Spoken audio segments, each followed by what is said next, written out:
नमस्कार, स्वागत है आपका सीएनबीसी आवाज पर। मैं हूं मनीषा गुप्ता और बात अगर एग्रीकल्चर की हो तो साथ ही साथ मॉनसून और बुआई के आंकड़ों की पहले होती है। जहां तक मॉनसून की बात है, जून के महीने में अब तक हमने देखा है कि 19% बिलो नॉर्मल यहां पर बारिश हुई है और जिस तरह से आईएमडी की फोरकास्ट है अगले 5-6 दिनों की, शायद ही ये डेफिशिएंसी यहां पर कम होती हुई नजर आए। माना यही जा रहा है कि जून का महीना 10 से 15% की डेफिशिएंसी के साथ यहां पर बंद होगा, लेकिन जुलाई और अगस्त में बारिश यहां पर बेहतर होने की उम्मीद है। एज ऑफ नाउ बुआई के आंकड़े देखें तो बहुत ही इनिशियल स्टेजेस है। बाजार का मानना है कि 15 से 20 जुलाई तक एक पिक्चर क्लियर हो जाएगी कि किस तरह से हम यहाँ पर बुआई होता हुआ देख रहे हैं।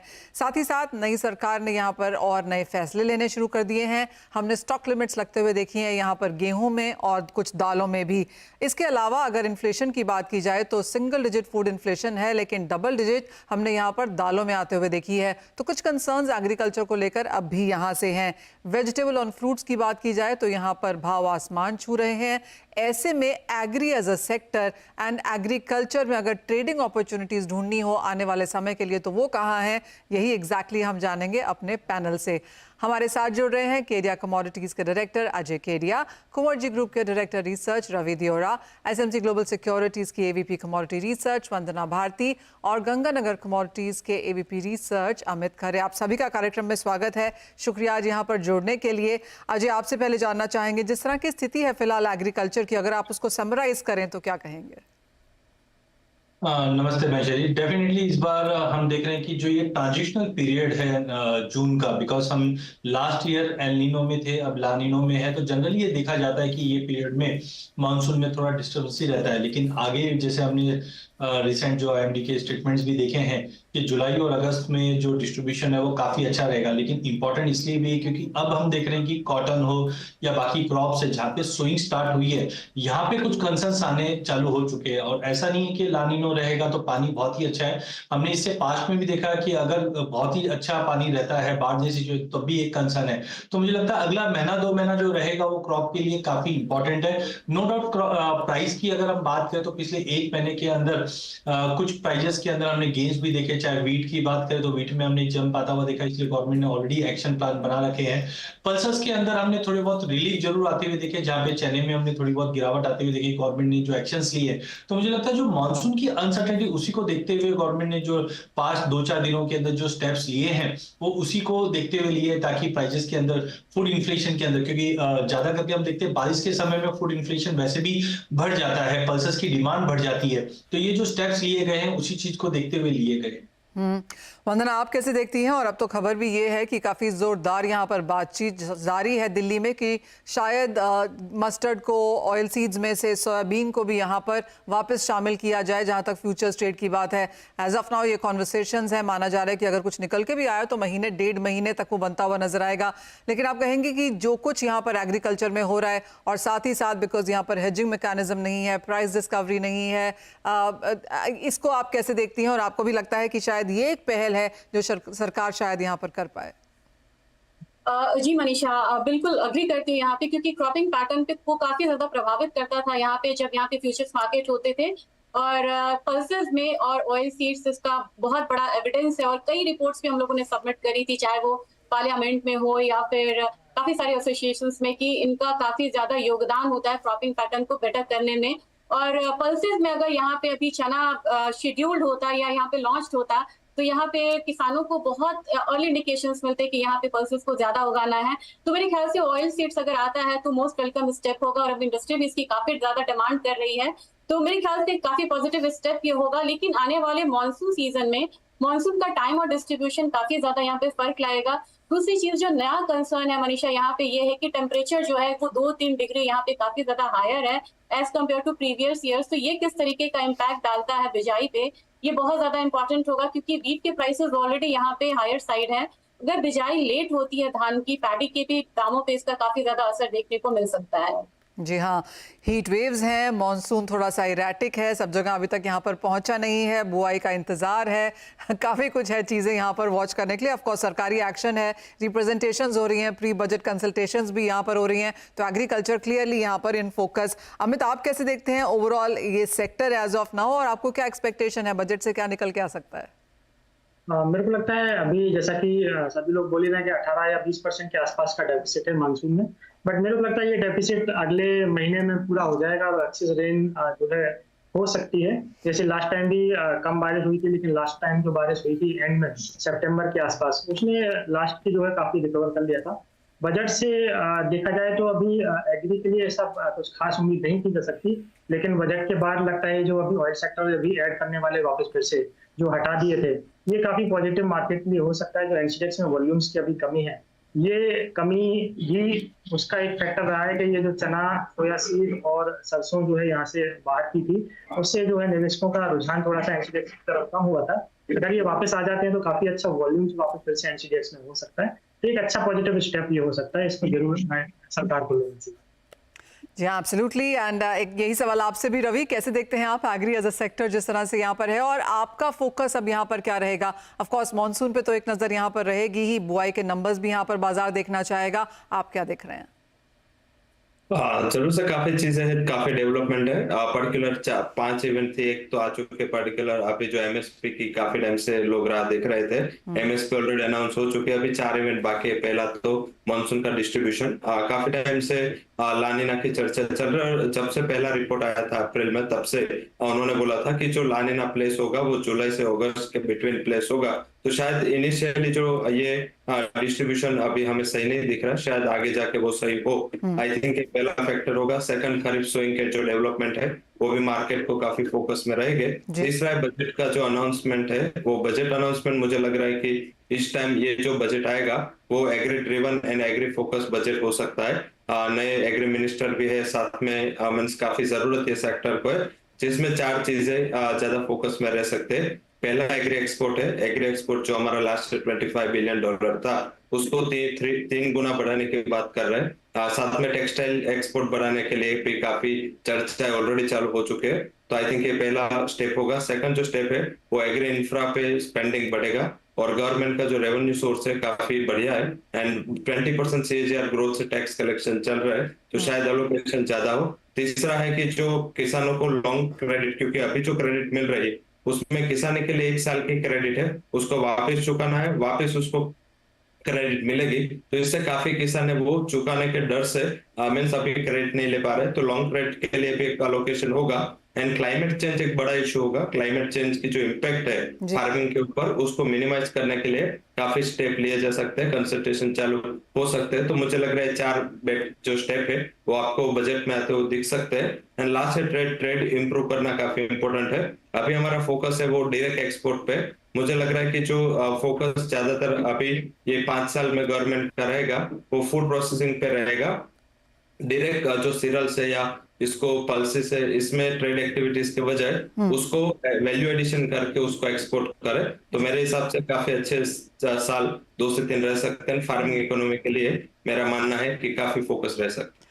जी हाँ, एक लंबी लिस्ट है वहाँ पर, मॉनसून और एमएसपी, और साथ ही साथ बजट में क्या निकल के आता है। क्लाइमेट चेंज एक बड़ा मुद्दा है, food processing, agriculture infra, agriculture startup, तो काफ़ी कुछ यहाँ पर अगले 2-3 महीने में बारिश के साथ साथ हम यहाँ पर बनता हुआ देखेंगे।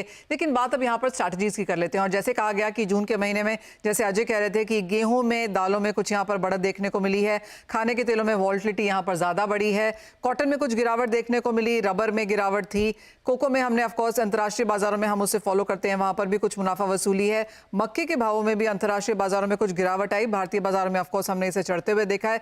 लेकिन एक एक सेक्टर यहाँ पर अगर अजय लेके जाएं, और शुरुआत यहाँ पर इंडस्ट्रियल कमोडिटीज से ही कर लेते हैं। कॉटन से अगर शुरुआत करें तो कैसे देखते हैं आप इसका व्यू आने वाले महीने में? देखिए, कॉटन में सबसे बड़ा जो चिंता है वो मुझे लगता है कि डिमांड को लेकर है, क्योंकि चाइना, बांग्लादेश, यहाँ से हमने देखा कि कोई भी डिमांड में इंप्रूवमेंट नहीं है। रिसेंटली हमने देखा था अप्रैल मंथ में 105 सेंट तक जाने के बाद प्राइसेस में काफी बड़ी लिक्विडेशन की वजह से फॉल आया था। बट मुझे लगता है ये हफ्ते के अंदर जो रिपोर्ट्स आएगी यूएसडी की, वहां से हमें कुछ क्लैरिटी मिलेगी। डोमेस्टिक मार्केट में हमने देखा लगभग इस बार जो टेक्सटाइल इंडस्ट्री की डिमांड है वो 307 लाख बेल्स के आसपास रहेगी, और जो क्लोजिंग स्टॉक है वो करीबन 47.38 लाख बेल्स की, जो पिछले साल के मुकाबले थोड़ा कम है। तो सपोर्ट सप्लाई साइड मिलेगा, क्योंकि सोइंग के फिगर्स भी कोई ज्यादा स्ट्रॉन्ग नहीं दिखाई दे रहे। बट इंपॉर्टेंट है डिमांड में कैसे इंप्रूवमेंट आएगी। तो आई थिंक इंटरनेशनल में अगर हम देखते हैं तो I think as of July तक की बात करें तो 76-77 सेंट तक का एक पुल बैक हम इंटरनेशनल में देखेंगे, कोई CFTC में ऐसी फ्रेश बाइंग नहीं दिखाई दी। डोमेस्टिक मार्केट में भी मुझे लगता है कि 59,500 के आसपास। कपास में थोड़ी स्ट्रेंथ दिखाई दे रही है, जो 1660-70 तक का लेवल दिखा सकता है। कॉटन सीड ऑयल केक में भी हमने स्ट्रेंथ देखी है, जो 2940-50 तक का लेवल दिखा सकता है। ऑलराइट, तो ये यहाँ पर लेवल्स हैं जो आप कॉटन में देख सकते हैं। लेकिन साथ ही साथ वंदना, अगर यहाँ पर हम कैस्टर की बात करें तो आपका क्या सेंस है? बिकॉज पिछले कुछ दिनों में यहाँ पर सपोर्ट जरूर देखने को मिला है। आपको लगता है जुलाई के महीने में हम उसको रिपीट होता हुआ देखेंगे? सीजनैलिटी के हिसाब से चले तो मुझे लग रहा है कि अब जुलाई से काफी ज्यादा कमोडिटीज हैं, एग्री कमोडिटीज, जिसमें अपसाइड मूव आएगा। इसमें स्पाइसेस में जीरा है, धनिया, इसके साथ कैस्टर भी है, जबकि अलग कैटेगरी की है। यहाँ से एक अपसाइड मूव देखने को मिल सकता है। काफी कंसोलिडेट कर रही है ये कमोडिटी और एक अपसाइड लेने की इसने कोशिश करी थी। फिलहाल एक करेक्शन है। मुझे लग रहा है कि अगर 5600 5650 के करीब यहाँ पे हम बाइंग में जाते हैं तो एक अपसाइड मूवमेंट जो है वो करीब करीब 2 से 3 महीने तक दिख सकता है कैस्टर सीड में। और अपसाइड टारगेट यहाँ पे 6200 से लेके 6250 तक का हो सकता है। इस स्ट्रैटेजी के लिए यहाँ पे हम स्टॉप लॉस करीब करीब लगा सकते हैं 500 का। और मुझे लग रहा है कि यहाँ पे डिप बाइंग जो है वो कैस्टर में एक अच्छी स्ट्रैटेजी हो सकती है। हालांकि यहाँ पे भी क्योंकि एक्सपोर्ट कमोडिटीज है, एक्सपोर्ट फिगर्स अभी बहुत इंप्रूव होके नहीं आए हैं, लेकिन उम्मीद है कि जुलाई ऑनवर्ड्स एक बार हम इसमें भी इंप्रूवमेंट आता हुआ देख सकते हैं एक्सपोर्ट फिगर में। ऑलराइट, तो मार्केट्स बेहतर होने की उम्मीद है आगे जाते हुए। As of now couple of buying opportunities आपको यहाँ पर देखने को मिल सकती हैं। लेकिन इसी के साथ एक ब्रेक के लिए रुकेंगे। जब लौटेंगे तो बात यहाँ पर करेंगे मसालों की, ग्वार की। यहाँ पर क्या करने की राय है बताएंगे आपको।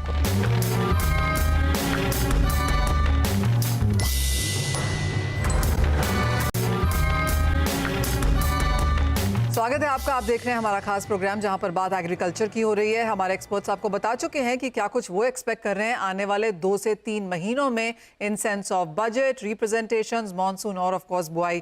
बात अब यहां पर प्राइसेस की हो रही है। रवि, ये सवाल आपसे है। अगर हम गुआर की बात करें तो यहाँ पर क्या एक्सपेक्टेशंस हैं? गुआर को मॉनसून का प्रॉक्सी भी माना जाता है। एज ऑफ नाउ जिस तरह की चाल रही, और जुलाई में क्या अब आप देखते हैं प्राइसेस के सेंस में? पूरे साल ये प्रॉक्सी में ही रहा है। पर्टिकुलर प्राइसेस में हर एनालिस्ट को डर लगता है कि क्लाइंट कुछ ना लेके क्या आउटलुक है। बेसिकली गुआर है, काफी कंसोलिडेट किया है, क्योंकि वहां पे ना तो कोई फंडामेंटल पे कुछ डेवलपमेंट हुए। दोनों साइड वीक थी, सप्लाई साइड पे वीक रही थी, डिमांड साइड पे वीक थी। तो मुझे लग रहा है कि ये जो लास्ट ईयर का सीजन गया, इस हिसाब से नहीं लग रहा है कि फार्मर का कोई ज्यादा फोकस सोइंग में होगा। लास्ट ईयर भी सोइंग काफी पिछली थी इनिशियली। इस टाइम भी मेरी एक्सपेक्टेशन है कि इनिशियली जो सोइंग के नंबर आएंगे वो इतने ज्यादा इनकरेजिंग नहीं होंगे। तो आई थिंक ये जो मोमेंटम है शायद जुलाई में थोड़ा आगे और बढ़ सकता है। 5200 का बेस गुआर सीड का मानना चाहिए और 10,000 का बेस गुआर गम का।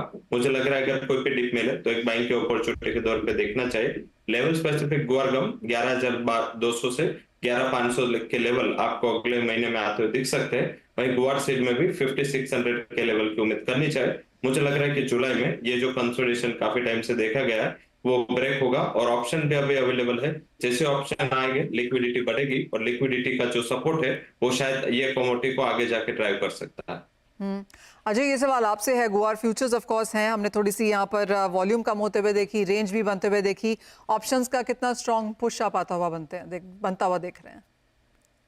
देखिए, डेरिवेटिव मार्केट में अगर हम देखें तो इंडिया ने जिस ढंग से इक्विटी में हम बोल सकते हैं 4 चांद लगा रखे ग्लोबल मार्केट में, उतना कमोडिटी में नहीं रहा है। लेकिन अच्छा डिसीजन है कि पहले हम ऑप्शन ऑन गुड्स थे, अब ऑप्शन ऑन फ्यूचर्स आने की वजह से मुझे लगता है फाइनेंशियल प्लेयर या फाइनेंस अवेयरनेस जो पिछले 2-3 सालों में जो बढ़ी है उसका बेनिफिट हम गवार में भी आते हुए देखेंगे, क्योंकि मानसून भी है और मानसून के साथ भी कोरिलेशन गवार का रहता है और काफी सीमित दायरे में चली है। तो मुझे लगता है थोड़ा भी अगर इवेंट और पार्टिसिपेशन बढ़ता है तो उसका बेनिफिट ऑप्शंस के द्वारा भी मिलेगा। साथ में हम देख रहे हैं कि बहुत बार हम खुद बात करते हैं कि मार्केट दायरे में तो बट कुछ अपॉर्चुनिटी नहीं दिखती है, लेकिन ऑप्शन आने की वजह से मुझे लगता है यहाँ पे पार्टिसिपेशन बढ़ेगा। अगर दायरे में है तब भी हम एक अपॉर्चुनिटी बना सकते हैं कि नीचे के पुट और ऊपर के कॉल बेच दिया जाए तो एटलीस्ट प्रीमियम हमें अर्न कर सकते हैं जिनके पास गवार काफी समय से पड़ा। तो आई थिंक एक नया विकल्प ओपन हो रहा है, नया एक हम बोल सकते हैं आयाम ओपन रहेगा जहां पे पार्टिसिपेशन डेफिनेटली बढ़ता हुआ दिखाई देगा। और पिछले 2-3 सालों में इक्विटी की वजह से हम देख रहे हैं कि ऑप्शन की जो जानकारी है वो लोगों तक, गांव-गांव तक फैली है, उसका असर गवार पे भी हम पॉजिटिवली देख रहे हैं। चलिए, तो बात हुई गुआर की, जहां पर सपोर्ट काफी अच्छा खासा है। आगे जाके मार्केट्स तैयारी भी कर रहे हैं कि एक और उनको अपॉर्चुनिटी मिल रही है, इंस्ट्रूमेंट मिल रहा है यहां पर कारोबार करने के लिए। अब बात करेंगे मसालों की, जहां पर पिछले 1 साल में बहुत ज्यादा एक्शन होता हुआ नजर आया है, पैसा भी बना है, शायद खोया भी है, लेकिन आगे जाकर अब जुलाई के महीने में यहाँ पर कैसे करें कारोबार, ये हमारे एक्सपर्ट्स आपको बताएंगे। अमित, आप कौन से मसाले को यहाँ पर अब इंटरेस्ट से देख रहे हैं, जहां पर आपको लगता है कि ये आपकी बेस्ट बेट हो सकता है जुलाई के लिए? हाँ जी मनीषा, टीएमसी की तरफ मैं जाना चाहूंगा। टीएमसी ने लास्ट टाइम भी काफी अच्छा परफॉर्म किया, इस बार भी मुझे लगता है ये आउट परफॉर्म करेगी। नीचे का अगर रेंज लेके चलूँ तो 16,000 इसका एक अच्छा बेस हो सकता है। अगस्त टीएमसी की मैं बात कर रहा हूँ तो 17,000 से लेके 16,500 के बीच में कहीं पर भी ट्रेडर्स को खरीदारी का ट्रेड लेके चलना चाहिए। 16,000 के नीचे का एक स्टॉप लॉस मेंटेन करें। ऊपर में मेरे को लगता है 19,000 से 20,000 के भाव वापस इसमें देखने को मिल सकते हैं। तो फर्स्ट मेरा जो ट्रेड रहेगा वो टीएमसी की तरफ ही रहेगा। ओके, हल्दी यहाँ पर एक टॉपिक है। वंदना, आपकी टॉपिक क्या है मसालों में? मुझे लग रहा है यहाँ पे कि धनिया में एक मूव यहाँ पे आनी चाहिए। एक एक्शन हम लोगों ने जीरा में आता हुआ देखा, टर्मरिक में आता हुआ यहाँ पे हम लोगों ने देखा है। और अभी 3 डिमांड है जो मसालों को यहाँ पे हर टिप पे एक अपसाइड देगा। सबसे पहले तो मॉनसून डिमांड है, फिर यहाँ पे फेस्टिव डिमांड आ जाएगा और वेडिंग डिमांड भी ऑलरेडी यहाँ पे रहेगा। तो यहाँ पे मुझे लग रहा है चाहे इस काउंटर की तीनों ही कमोडिटीज है एक अपसाइड देखेंगी। धनिया में मुझे लग रहा है कि अगर अगस्त कॉन्ट्रैक्ट की बात की जाए तो वहाँ पे कंटांगो में ये ट्रेड हो रहा है। 7400 7350 का अच्छा बेस है जहाँ पे कि एक्यूमुलेट करना चाहिए लॉन्ग पोजीशंस को। इसमें मुझे लग रहा है कि अगर 2 महीने का हम टाइम पीरियड रखते हैं, टाइम फ्रेम रखते हैं, तो 8,000 से 8100 के तक के जो लेवल्स हैं वो आता हुआ हम देख सकते हैं। इसके लिए स्टॉप लॉस करीब करीब लगाना होगा 7200 का। तो मुझे लग रहा है कि पहला हर्डल अगर ये 7800 का क्रॉस करता है तो नेक्स्ट इसमें हम 8,000 का भाव आता हुआ देख सकते हैं।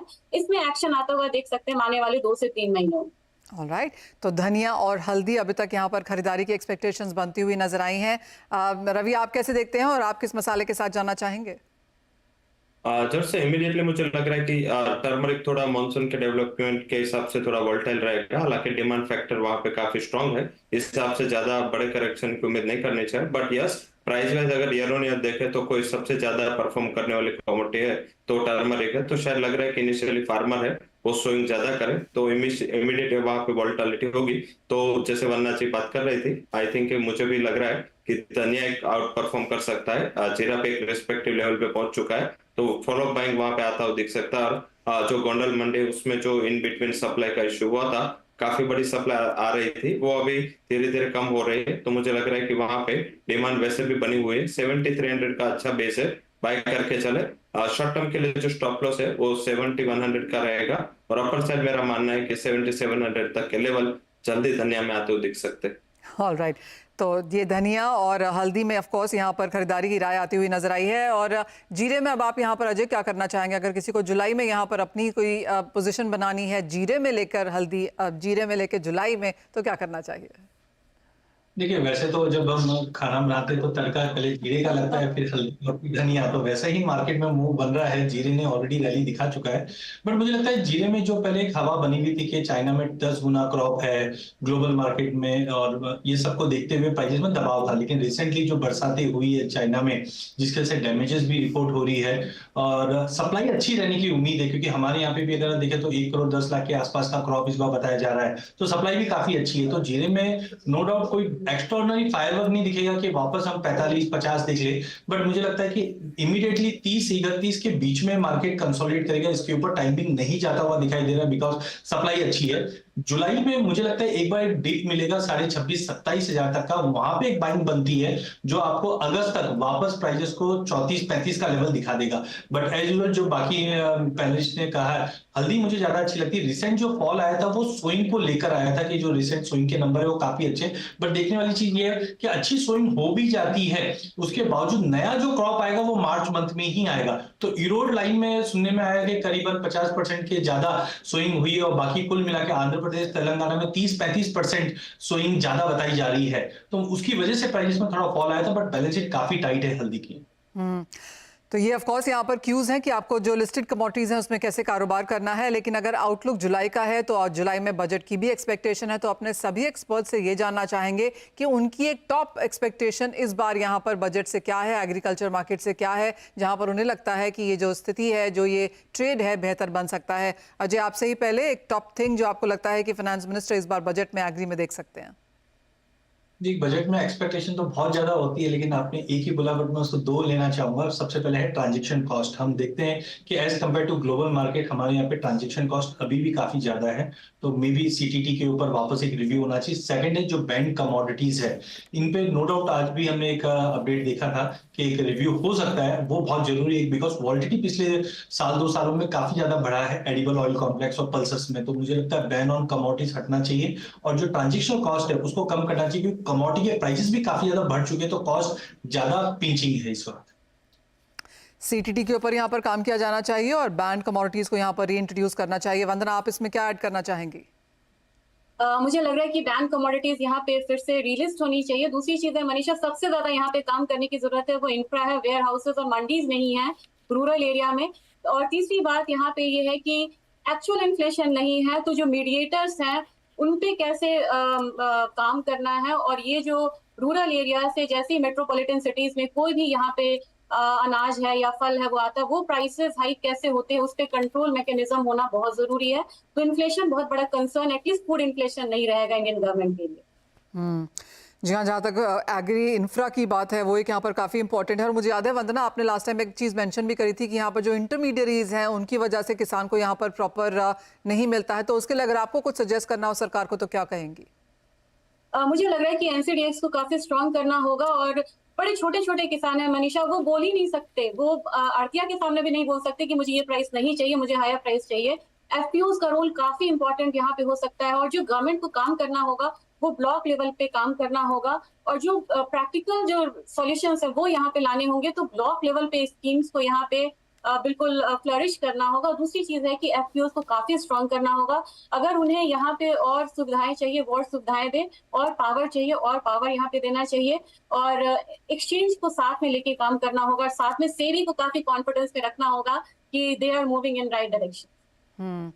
जी हाँ, ये लिस्ट यहाँ पर लंबी होती हुई नजर आ रही है, लेकिन ये वो चीज़ें हैं जो बहुत बेसिक हैं और एक्सपेक्टेशन यही है कि वित्त मंत्री इसे देखेंगी भी और इन सम सेंस इसको इंक्लूड भी करेंगी अपने बजट में।